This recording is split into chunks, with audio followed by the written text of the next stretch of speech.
Do you actually have to be on cocaine to be on this podcast?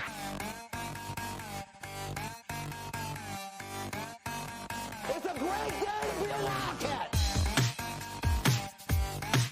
Cocaine?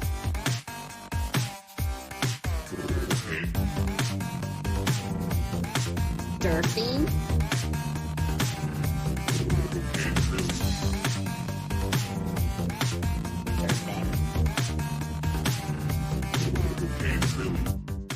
What is up, everybody? You're listening to yet another edition of Cocaine Willie, the official K-State representative on the College Huddle. I am your commissioner, Bob Trollsby, and as always, I'm joined by my co-host, the good chef, Andre Napier, the great chef, Andre Napier, and Fireball Matt Marchesini, the legend. Tonight, we are joined by none other than Davis Gregory, who is the lead play-by-play announcer for the Skyhawks of UT Martin, and he will be helping us preview the matchup and give us some insight on the Skyhawks squad for this year. But first, before we dive into the episode, we want to give a quick shout out to our two sponsors, Annie Mae's Parlor and Pat's Beef Jerky. This show and this beer crack are brought to you by Annie Mae's Parlor, located at 616 North 12th Street in the heart of Aggieville in Manhattan, Kansas. Annie Mae's has been in business for 50 years, although some say they were a speakeasy during Prohibition. So very historic bar. I had my first legal alcoholic beverage there, and they've been in business. I mean, they're celebrating their 50th official year this year. So Annie Mae's is far and away my favorite destination in Aggieville on game days and school nights alike. And I always make a point to visit my auntie every time I go back to the Little Apple. They feature a wide variety of craft cocktails, draft beers, and all sorts of other events as well every single week. Go check out their website, www.antimaze.com, to get a list of their upcoming events. Like next week, August 28th, this is tomorrow. The weekly trivia night will be a fundraiser for Prairie Paws, a local no-kill animal shelter. 15% of their sales will go to support Prairie Paws. So go visit your auntie at MHK at 616 North 12th Street in the heart of Aggieville, and be sure to tell them Cocaine Willie sent you. The show is also brought to you by Pat's Beef Jerky, located at 401 Main Street in Liebenthal, Kansas. Pat's Beef Jerky has been serving up the finest beef jerky in the Midwest for 34 years strong, and they feature mouth-watering flavors like the classic beef jerky, teriyaki beef jerky, and my personal favorite, the savory beef pepper sticks. There are 3 places where you can get yourself some Pat's Beef Jerky. You can pick it up in person at either the Fridge Liquor Store in Manhattan or at their original store at 401 Main Street in Liebenthal, America. Last but not least, you can also get Pat's Beef Jerky online at www.patsbeefjerky.com. And if you use the promo code CATS at checkout, you'll receive 10% off of your next order. So go use that promo code. Look at our banner at the bottom here that's showing up there now that wasn't 2 minutes ago. And use the promo code CATS at checkout, www.patsbeefjerky.com. That was a mouthful. Davis, thanks a ton for joining the show tonight, man. Guys, I feel a buzz right now. There's a buzz of being here right now, being in you all's virtual presence. I don't have any orange and blue lights behind me. All right. I've got no facial hair. I don't even have anything team related on right now. But guess what? We're here. It's week 1, baby. We have never been more back than we are right now. We have not. And I would like to point out, for those who are not watching on a visual medium, Davis has phenomenal hair, and the 3 of us are bald. Oh. So that's another differentiator. Listen, I'm feeling out. That might be the one area right there that I've got right now. But vibes are an all-time high. I'm ecstatic right now. I'm ecstatic. Here we go. I love everything about it. Before we get into some of the details, because the reason why people are listening to this is not to hear us talk about our facial hair or bald heads, but they are here to learn more about the UT Martin Skyhawks. And this year's Skyhawks team, we'll get into a lot of detail there, but I want to hear first about your journey to becoming the lead play-by-play announcer for UT Martin. Tell us a little bit more about your journey that brought you to where you are today. Absolutely. So it was really in high school. my sophomore year, I started broadcasting. We have a network at Christian Academy in Knoxville that I broadcasted for and did basketball. I was on the football team, so never did any football broadcast until college. So I did basketball. I did lacrosse. Haven't done it since, and hopefully don't do it again. But not hating on the sport of lacrosse. Shout out to the Lax Bros. But listen, that's kind of how it all started. And it got to a point my junior year where my stepdad actually works for the University of Tennessee system, and UT Martin is a system school with UTK. And so he had told me about UT Martin having a really good student broadcasting program. I thought, okay, I'll check it out. So we come over here, and again, I was born in Chattanooga. I've lived in Knoxville for, basically all my life, and then came over here to Martin, where we've got about maybe 8,000 people in the town. I said on Bosco's Boys, the best place to go eat's probably the BK Lounge. That's probably the best restaurant we've got. But so I come over here, but it felt like home. Instantly felt like home. Talked to the people over the radio station, student radio station, and just fell in love with it. So started going to UTM in the fall of 2019 and became the assistant sports director, color commentated some football, play-by-played some basketball for the local high school and also for UT Martin. And then my sophomore year, I get the promotion to sports director. Well, of course, that's during COVID and everything. We have a spring UTM football season, but the high school's playing in the fall. So getting some experience there too. We'll then enter my junior year, finally fully back. No more COVID, kind of, not really, but we were back enough. And so we get into that season, 2021, and we start putting out calls on social media of like, oh, wow, Peyton Logan, big touchdown for the Skyhawks this week. And we did that every week. The radio station started to build more of a following, and then more people started following me. And I thought, I'm just like 20 years old, 21 years old at this point in time. Like, what the heck is happening? And so leading then into my senior year, I'd had discussions with people about, maybe joining UT Martin after I graduated.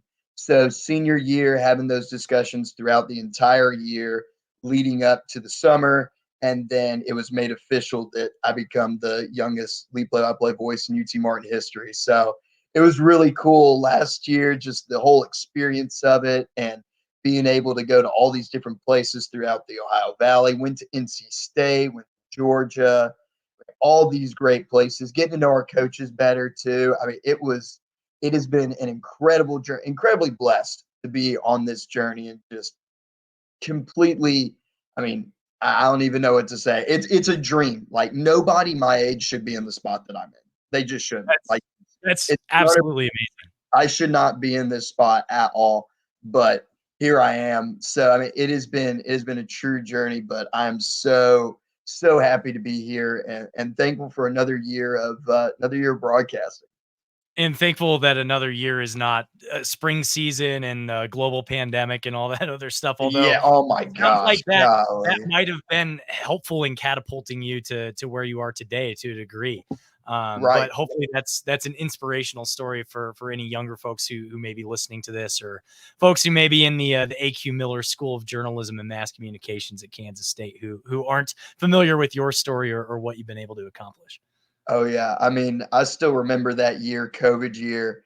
I'll just be frank. Our men's basketball team, we sucked. We were so bad. But our women's basketball team was really good, but we were calling the games in our broadcasting and journalism building called Huge Hall, and we were in the meeting room there. And we were calling all those games, and it was awful. We're calling them in a conference room. We have no crowd noise on the broadcast. You can hear us breathing, lips smacking. Like, man, this is terrible. And then finally, once we got back in my junior year to doing it in person, it was, oh my gosh, it was like, it was the greatest feeling ever to finally be back. And, we don't get that many fans at our games, but still some type of atmosphere. It felt good to get that back. Totally. I wouldn't deny that at all. And so my next question here, we had a little bit of back and forth on Twitter today. So Yes. this question's brought to us by a friend of the pod at @itme_Alice on Twitter. Is this a new rivalry between UT Martin and Kansas State of half man, half animal mascots? I'm going to go ahead and share my screen here to help display this for those who may be watching on a video medium. So this is Captain Skyhawk, and Captain Skyhawk at a basketball game, and then this is Captain Skyhawk at a football game. But my question for you is almost more so: is Captain Skyhawk half animal, half human, half bird, full human, part bird? I guess I'm trying to figure it out because I see sleeves here, human sleeves. Yes. But during basketball, Captain Skyhawk is wearing furry arms that aren't wings, but are furry arms. So I guess I'm just explain for us what Captain Skyhawk is. Because So yeah, it's very interesting. So before I got here and long before my time, UT Martin was the Pacers. Do I know what a Pacer is? No, absolutely not. I just know the Indiana Pacers. I don't know that. That's all I got to offer to the table to the Pacer community. But we were the Pacers, but we changed to the Skyhawks about the early 2000s, and so Captain makes his way forward. Captain also has another outfit. He has an aviator jacket and aviator pants. So that's another fit for Captain. It's correct. It is the scariest thing that I've ever seen in my life. It 100% is. When you see Captain at games, I think the person, whenever I was in school, I think I knew the person who was Captain, but wasn't sure of it because his identity is kept secret until his last game. And so he comes over to me at a game, and again, I'm not broadcasting it. I'm just there to watch it, a basketball game.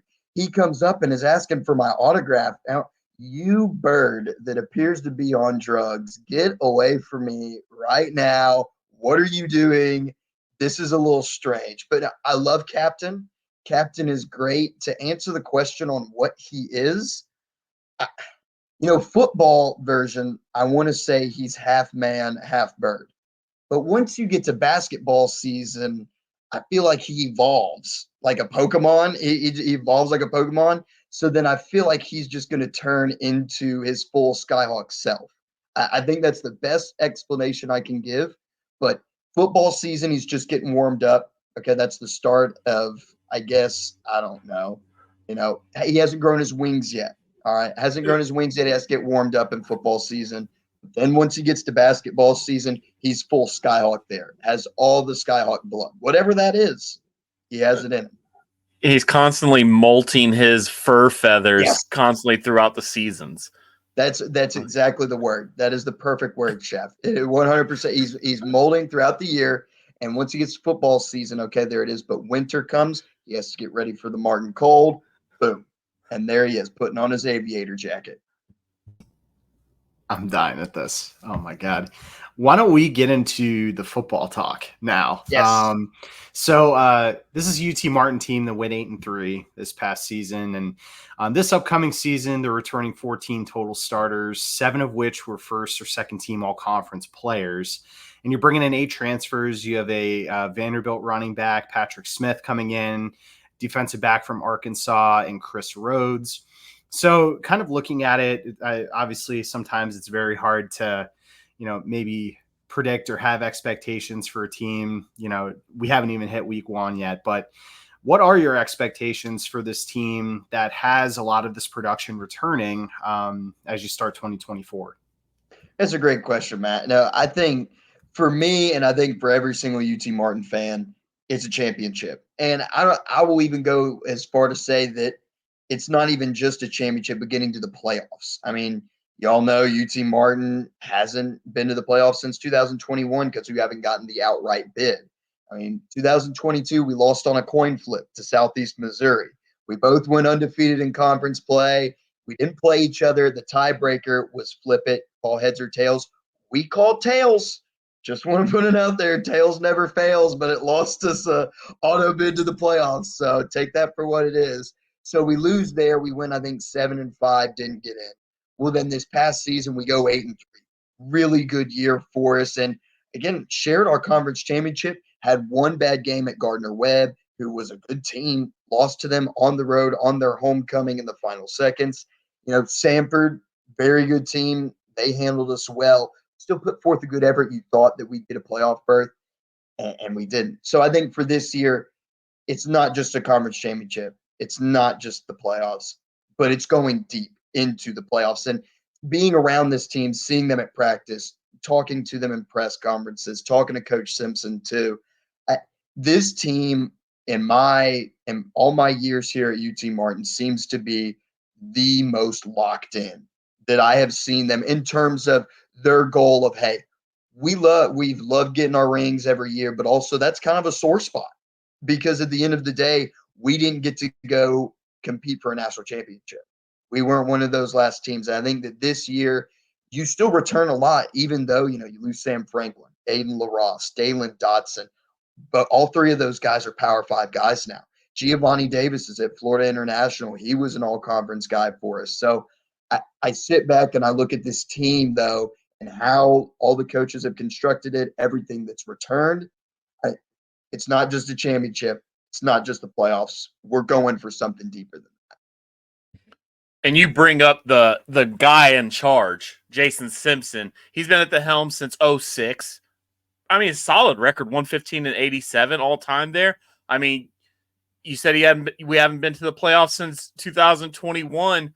Where does he sit amongst the fans at UT Martin, and with the expectations of the playoffs, what is he doing to prepare this team to make that playoff run? No, yeah, and it's a solid question. I mean, I think for not just Coach Simpson, but the entire Simpson family, they are like one with Martin. I mean, since they've been here for so long, their kids have all gone to the local high school. Ty Simpson, backup quarterback at Alabama, played for Westview, won them their first state championship.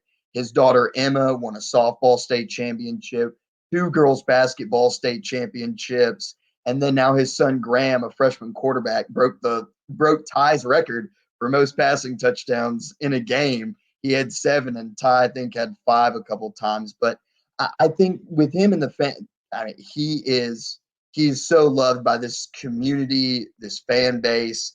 100% he has all of our support. And I mean, again, you look at it, it's like a coin flip took us out of the playoffs, a couple of years ago. And then this past year, it was just, I mean, we deserved to be in and didn't get in. At the end of the day, you control what you can control and didn't get in. And that's frustrating. But I think in terms of preparing this group, I mean, I'm not sure that there's much that he really has to prepare. All of his teams are very much player-led and players motivating each other. Hey, guys, we got to get better. We got to improve day by day. We got to make sure that we're doing whatever it takes to accomplish our goals at the end of the season.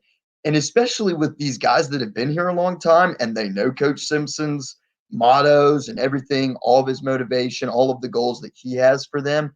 I mean, they're basically just a miniature version of Coach Simpson out on the field. And so I think that there's not too much other than preparing some of the newcomers. But then again, those returners are getting them ready and saying, hey, this is the level of football that we play at. You need to match that. Otherwise, you need to hit the road. And I think he has got this program in such a great spot. And the next question related to Coach Simpson. So he comes from more or less kind of an offensive pedigree. He was an offensive coordinator and quarterbacks coach prior to his time at Martin. What would you say is his primary offensive philosophy? How does he approach coaching the offense, and schematically, what can fans of K-State look for when we see the team play this Saturday, knowing that, and we'll get to Kincaid Dent here in a minute, but you got a damn good quarterback leading that team too. Yeah, Bob. No, I think for him, his philosophy is always the spread. Never in all my time here has Coach Simpson really favored one side of the ball. And last year, we had a statistically great rushing year, one of the best in program history. But still, you bring up Kincaid. He had a great year. Probably should have been an all-conference honoree. I mean, had a ton of touchdowns, close to, I think, 2,500 yards passing. He was a great quarterback. But I think what you all need to watch for is it's going to be a spread offense. He's going to want to pound the rock and let the run offense open up to the passing game. He's got experienced receivers out there with Devontae Tanksley. We can talk about him later. Trevontae Rucker, great blocker at receiver. And then he's also got Asa Wande, Zoe Roberts, who made a Sports Center #1 play catch last year against Tennessee Tech. So he returns a lot there on the outside at receiver, but I'd say, that ground game really opens things up for the pass.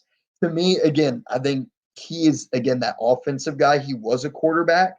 So you will see the quarterback get some really, really good stats. Derek Carr a couple of years ago, all-time leading passer for UT Martin. Jared Neal was great. Dresser Wynn, who spent some time with the LA Rams. A lot of quarterbacks that have had a ton of success with him. But he doesn't just favor the pass as a former quarterback. He also likes to go to the ground game.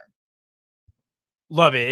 And so let's dig in a little bit more on Kincaid Dent. So he's the quarterback leading the Skyhawks for a second season after transferring in from Ole Miss. So I guess the spread comparison makes sense, knowing he was familiar with that Lane Kiffin style of offense and Lane Kiffin way of doing things. But he's riding high off of a season which he threw for 2,300 yards, 25 touchdowns, and 8 interceptions, rushed for 350 yards himself. But I'm seeing that he also punted the ball twice last year. So should we expect him to be a dual threat in both the passing game and the punting game? Yes. Not your traditional dual threat guy, but yes. Dresser Wynn a couple years ago, he was hurt after one season, came back. It was the spring season, it was the COVID year, and punted and won OVC Punter of the Week as a quarterback. And so, no, yeah, Kincaid's got some placement. He can put the ball down. Again, if UT Martin gets close to that, they're not, maybe feeling special teams, maybe a deep field goal at that current moment in time, then yes, definitely. They will go for a pooch punt. But in all seriousness, what are some of the strengths that he brings to the table as a quarterback that make him the best returning quarterback in the conference, according to Hero Sports and our friend Sam Herder, who helped us preview SEMO last year? Yes. Yeah.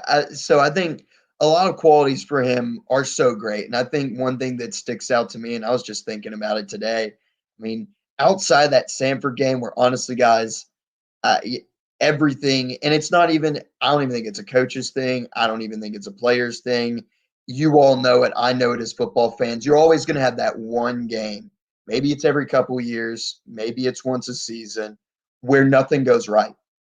And that was our game. We had been a top 5 rushing defense in the country all year, and we gave up like 300 yards on the ground. Kincaid had started to settle in and started to really play well, and I think he threw 2 interceptions in the last game of the year. We fumbled the ball at the goal line to score and probably tie the game up. Anything that could go wrong did go wrong. And so, but to go back to him outside of that Samford game, this guy is clutch. This guy is so incredibly clutch. And, you look at the completion percentage and talking with coach, and Kincaid knows it. That's got to come up. You want that to be in the 60s. But this guy, man, there are so many times during the year where you would sit there and think, because we've never seen him before. He just transferred in. You didn't get a spring with him. You just got, whatever he got done in the summer and then the fall. And then there he is, week 1 at Georgia. And that's his first collegiate game that he has started. He never started, even being a graduate, never started a collegiate game before that, and goes in against the #1 team in the country, defending national champions, their opening game, first night game in forever, and played pretty good. For a UT Martin team to go in and play one of the top teams in the country, played well. But I think for him, it's just, you would sit there and think, oh my gosh, like this offense, it feels like we're stuck right now. We need it. We need him to get locked in. And as soon as that would pop into your mind, he's locked in. And he is throwing dimes, zipping the ball into tight windows, and turns into one of the best quarterbacks in the conference, and not just the conference, but the FCS. He has all the weapons too. And I think what was so important for him this year is he got to spend a spring with the team. Last year, no spring. He got to spend a full off season with his guys, with his offensive line, with his receivers, his running backs, with his coaches. I'm expecting big things for Kincaid, but what makes him special, though, is I really just think that clutch gene. He can lock it in on those big games, and when the game's on the line, he wants to be the guy making the big throws, and he is. Let's talk about your rushing offense a little bit. So your second leading rusher from last season, Narco LaFleur, returning this year. Unfortunately, your leading rusher, Sam Franklin, went to Oklahoma, which we all hate Oklahoma, of course. But you've brought in Patrick Smith from Vanderbilt, averaged 300 yards a season and 3 yards playing in the SEC. So give us a little bit of insight on those two and what you think the rushing attack is going to look like in the game on Saturday. Yeah, no, Narkel is so fast. And I think he's only like 5'9", 170, but he will turn into a power back when he wants to. He will lower those shoulder pads. So, I mean, a UT Martin team that Sam Franklin last year, he wasn't the biggest of backs, but we would still run him through the tackles. He would love contact. Narkel, really not that much different. Loves contact and is fast. Once he gets to the perimeter, and if he's got somebody one-on-one, he's probably beating him down the sidelines. So huge to get him back and to have him featured in that number one back role. That will be so impressive. Oh my gosh, that's my brother right there. Holy cow. Yeah, For those who are listen. just listening to this, it says this from Jordan Gregory. If you don't want to line up and run power all day, you don't get on that bus to Manhattan. Hashtag Skyhawk Tua. Listen, if we don't open up I formation, wing T, whatever it is, load it up and just establish the emotion of the game right then and there, the attitude, everything. I don't know what's going to happen from there on out, but no, this ground game, it's serious, and with such a really good offensive line, it makes it so much more special because I said it today to John from Kansas State Student Radio. It's like the offensive line to me. I will show favoritism in that. That's my favorite position on the entire football field because to me, everything runs through the hog mollies up front. Everything runs through the big fellas. And UT Martin has been extremely blessed with a great offensive line throughout these past couple of years. Coach Bannon, coach over the offensive line, he's done a tremendous job with those guys. Josiah Tingley, Vance Van Every, Drake Carroll, all returning. 3 big spots for them at the center and guard positions.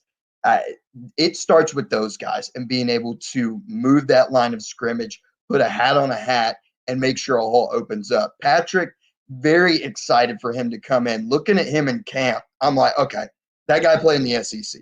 He is built like an SEC running back, and just the power he runs with. I mean, it looks like he's angry at the ground, like Isaiah Pacheco. He is just furious with his run styles. I had to give a shout out to my running back just drafted in fantasy. Shout out Pacheco, expecting big things, but no. Smith for Patrick, I think that this is a tremendous opportunity for him too, because then Narkel gets a little bit tired. Boom, you put Patrick in, and he can still put a pounding on the front 7 from the opposing team. So we're talking power run, offensive line. That's what I like to talk about. But I want to switch over to a little bit to that receiving duo that you got out there, Tanksley and Rucker. 698 yards and 469 yards receiving, respectively, from both of those two. What do they bring to the offense? I mean, how big are? I want to know. Give me the aesthetics of what we're looking at when they line up in Manhattan. I want to know what I'm looking at. Are they big receivers? Aesthetics. I'm a huge aesthetic guy. I want to know what they look like. No, 100%. You got to know what a football guy looks like. You know, you have to have that image in your brain. What do we got right here? No. Both of them not the biggest guys in terms of, like a deep one-on-one threat. Devontae Tanksley is probably about, I'd say maybe 5'10", 5'11". And guys, he has some of the quickest speed I've ever seen at UT Martin. His route running is explosive. He can get off the line of scrimmage and run a route to perfection. It's like nothing I've ever seen at UTM. He is exceptional at what he does, and I'm still shocked that like his touchdown total has been so low in his career because he gets himself open all the time with how quick he runs routes. He's phenomenal. Trevonte Rucker is a physical guy.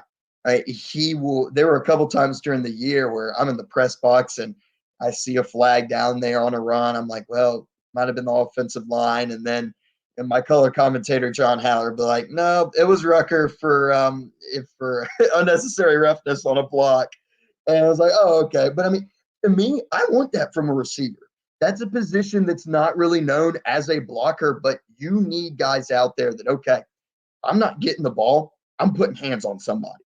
I'm putting somebody in the turf, and I'm getting my running back out in space. And Javonte's that type of guy, and he's fast too. He can run routes with the best of them too. But no, those two guys are very good. But I would be remiss if I didn't talk about Zoe Roberts too, a guy 2021 had a great year. I think entered the transfer portal and then came back to UT Martin. And this past year, what a year for him. Got really hot towards the end of the season and turned on the Jets for this UT Martin offense to make a run to the championship. But that receiving core, you're not going to see a lot of, 6'6", 6'5", but you're going to see some speed and really good route running out of that group.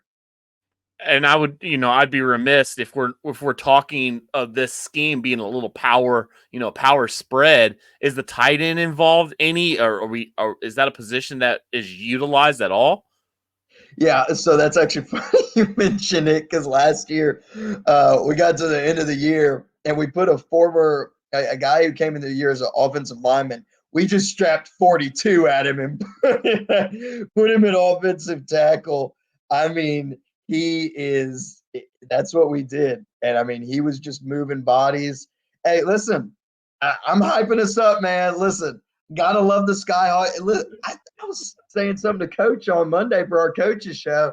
I was like, "Oh, Coach, I of course I'm not gonna say we're gonna go up there, man. We're gonna kill them. Yeah, like absolutely not. But I'm like, this is a veteran group. I think that they can put up a fight." And he was like, "Well, I hope so." And I'm like, "Come on, Coach! Like, what are we talking about?" But no, Let's talk your shit on here, man. If you went up to Knoxville right now, the way you're talking about this team, I'm putting some money down on these Skyhawks, man. No, yeah, but no, this is it really is a good group with a solid team. I can't remember the question I was answering, honestly. You were talking offensive lineman getting a 45 number strapped to him, and Oh, I mean, yeah, I the love tight that end, even more. spot. Thank you. Yeah, no, Mitchell Appleton. We put him at tight end and just started plowing dudes over. I mean, it was beautiful to watch. But in years prior, though, Rodney Williams, a former All-OVC tight end, now with the Steelers, athletic tight end position. UT Martin's gotten one of those guys back. So expect that to be in the game plan too. More use out of the tight end spot. Austin Bray with us last year. Caught a couple passes. Max Dowling had a big game against Eastern Illinois. He had 2 touchdowns clutch in that game. But I think more of a receiving role is about to what's come out from that tight end spot. But you've also got a block in this Coach Simpson offense too.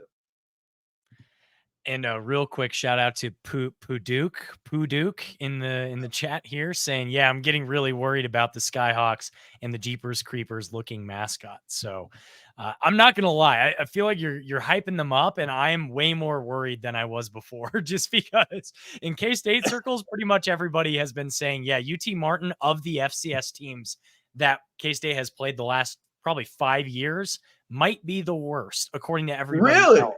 And right now, I'm like, oh, they're probably better than South Dakota. I don't know. I mean, no, but you got to remember 2 years ago, the last time we played a ranked FCS team, because I think Martin's going to come in maybe ranked in the top 25 of that.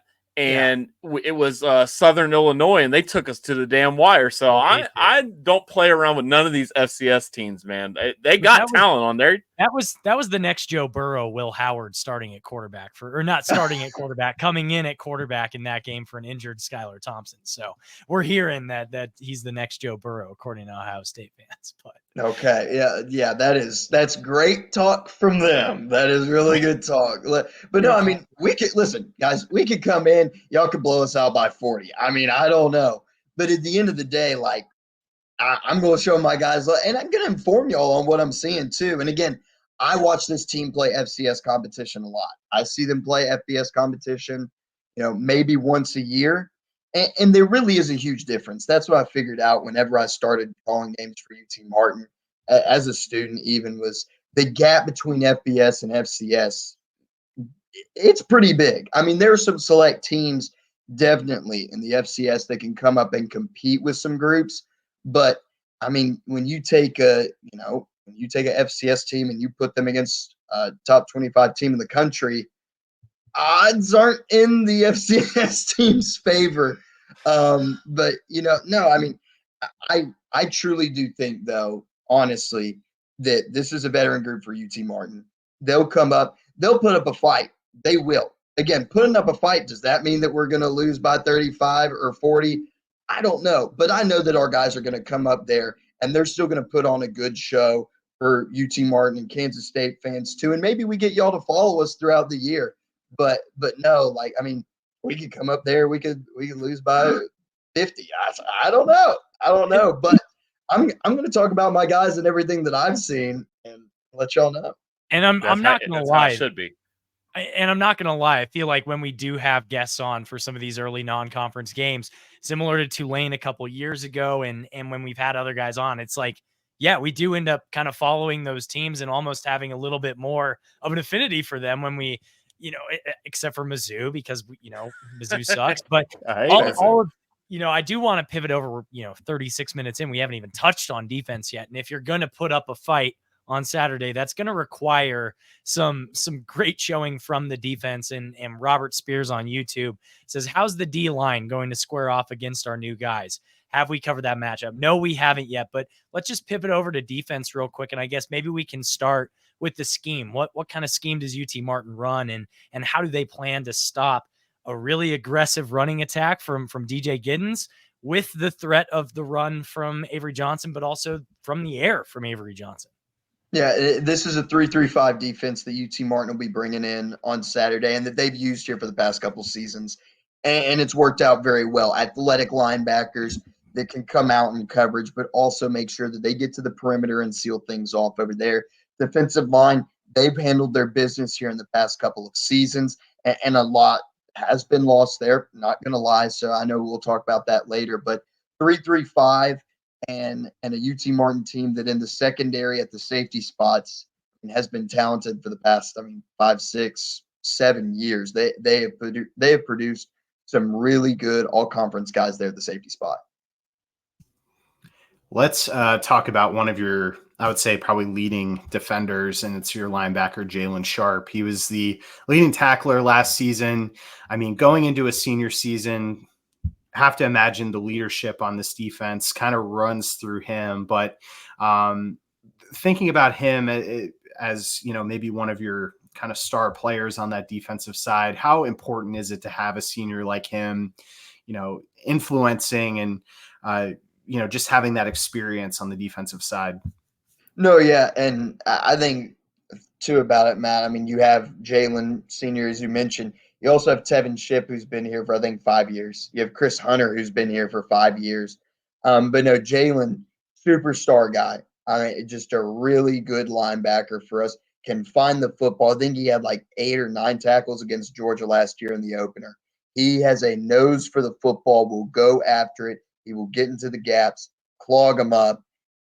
Super talented football player. But that linebacker group as a whole, so much talent and a lot of patience, especially for the guys like Tevin and Chris. And I'll even throw Jalen back into that group because he transferred in, I think it was from Charlotte, and he was a special teams guy for a year. And, you have to go out there, maximize each rep that you're going to get on the special teams unit. And he did. Earned himself some reps at linebacker. Now we've seen what he's become. Tevin Shipp and Chris Hunter, they were behind John Ford, Decarius Stevens. John Ford won OVC Defensive Player of the Year a couple of years ago, and they had to wait their turn. And then once they got their turns, they maximized their reps. And I'm just so proud of those guys, too, of, we're in the era of transferring and getting in the transfer portal, leaving your team. We see it a lot at our level. I really don't have any issue, again, with the transfer portal or anything like that at all. Sam Franklin, I've got nothing against him at all. Go get your money. Go make sure that your family is well. Same thing with Dot. Same thing with Gio. Go out there. Go make some money and go get, play for a Power 5 school. Play in Florida. Maximize your college opportunities. I know that we probably, we don't fare the best against the experience you could get at a FIU or a UCF or a Oklahoma. But for those guys that have fallen in love with the campus and the university, like I have, ton of respect for those guys to stay. And just a really strong group. They will find the football, have a nose for it, but also can drop back in coverage. I would say Jalen, more of a run support guy, and that's what you're going to see from him. Well, and if there's any program in America that understands the value of an FCS transfer, it's K-State, because we've been able to profit off of that with guys like Marquise Siegel, guys like Timmy Horn, who Charlotte at the time was not an FCS program, but I think were 2 years removed from being an FCS program, moving up to FBS. So we know about Charlotte transfers as well. Timmy Horn now playing for the New York Giants. So yeah, we've got a ton of respect, and Chris Kleiman, if anything, him coming in has helped us not overlook these FCS games as well, because the last season of Bill Snyder, we almost got beat by University of South Dakota. And also during Snyder's tenure, we lost to Chris Kleiman's coached North Dakota State University Bison in 2013. So we've had our share of losses to FCS teams. So I know for a fact Kleiman's not overlooking it. And I know most of these guys, because there are multiple other guys, maybe half a dozen or a dozen guys in the locker room who transferred in from FCS themselves, they're not overlooking UT Martin either. No, yeah, and I think that if this was a UT Martin team that had a lot of new guys on it and guys that hadn't played at Georgia last year, hadn't played at Tennessee a couple years ago, definitely I would say, okay, well, atmosphere, how are we going to handle that? What's everything going to look like? But no, I mean, this is a group that I feel confident in for this season, that they can go in and be headstrong and go into tough environment, not just Kansas State, but I mean, SEMO and some of these other places that we're going to see in conference play too. But again, talking about the difference between FCS and FBS and how that matchup goes down. I mean, normally it's a lot of people are spread watching. I mean, that's just the honest truth about it. But I think that this UT Martin team, though, I mean, bringing up some of the teams that have given y'all fits in y'all's history, to me, it's all about experience. Does that FCS team have a knowledge of, okay, we played at this place. We know it's going to get loud. We know we can't hear coach. We know we have to minimize turnovers. We can't have any stupid penalties. We have to go out there, force turnovers, and then turn them into points. And so many things that, are cliche to say about getting an upset as an FCS team. But, I mean, it has to happen. Those things have to – if they don't happen, then you're going to lose by, 30 plus. Yeah, I mean, you kind of laid it out right there with what you expect in order to get the upset or even to keep it close. But what's the odds of you thinking that's going to happen? And how can this game propel you into, the following games after? Like, how much is this game needed for the season? Yeah, I think that it's just – I think for us, it is needed to get just that gauge of like, okay, where are we at? How well have we conditioned ourselves during the season? We're going up against one of the big boys. We're going up against one of the premier programs in this country, picked to go to the playoff this year. I mean, we have got to see where we're at and how we're going to compete, because guess what? The next week, I mean, we're probably going to, licking some wounds that we're going to have. We're going to have some guys that are banged up, some guys that are injured, but we've got to turn on because we're playing SEMO the next week. And one of our biggest rivals, conference game that's normally towards the end of the year when we're better tuned up. Now, granted, they'd be better tuned up, but you go into that and you're going to be on the road. I think for UT Martin, it's just coming into this game, it's what would a success be for us to see us not turn the ball over as much, maybe one turnover, maybe force two turnover, maybe one turnover on the defensive side. Keep it manageable at halftime, and then once the second half shows up, then let's just see what happens. Let's just see what happens. Final score prediction. I mean, we're gonna go around. We're gonna do it to me. We're gonna go around, and maybe I can start. We can go around in a circle, but eventually, we want to hear from you. I guess from a fact perspective, at least under Chris Kleiman, K-State playing FCS teams is won by an average of 30 points. this is a game that I think it's important for K-State to come off very early and, establish momentum early on in the game. There's going to be a lot of hype in that stadium, I will say, when Avery Johnson comes out in the field, and just knowing that this is his team. I have K-State winning 45-10. Avery, what? I don't know why everybody's. That's literally the exact same score prediction that I have, and it's going to be written in gopowercat.com. So, yeah, 45-10. And I have UT Martin covering because they're not covering 37.5. Son of a biscuit. No, that's I am feeling that. I will be very interested to see from K-State's perspective how they come out. If they come out like very, fluttery and it's not a great first half, I'm sure there's going to be a lot of people wondering what's going on. But that's my prediction on my side. I'll throw my little hat into the ring. I'm going, 42-13. I think Martin takes the lead in the game in the first quarter. I think they scored 3 points. I'll get my screenshots ready. Opening drive, 3 points. Opening drive, 3-0. UT Martin, and then we go on our run. But I think it is going to be stop the count. I think it is going to be a test, though, man. I'm first game with a new offensive coordinator, and it's going to be exciting to get the Avery Johnson experience. My whole thing is, you want to win the game, but I want to stay healthy. Knock on wood, everybody stays healthy. Both sides. Let's keep it clean, boys. Yes. Yeah, I could not agree more with that. I'm going 45-10 Cats. And I literally have a text to Ryan Gilbert from earlier today where I said that before Matt said it on the pod. It's just hilarious to me that we both have the same one.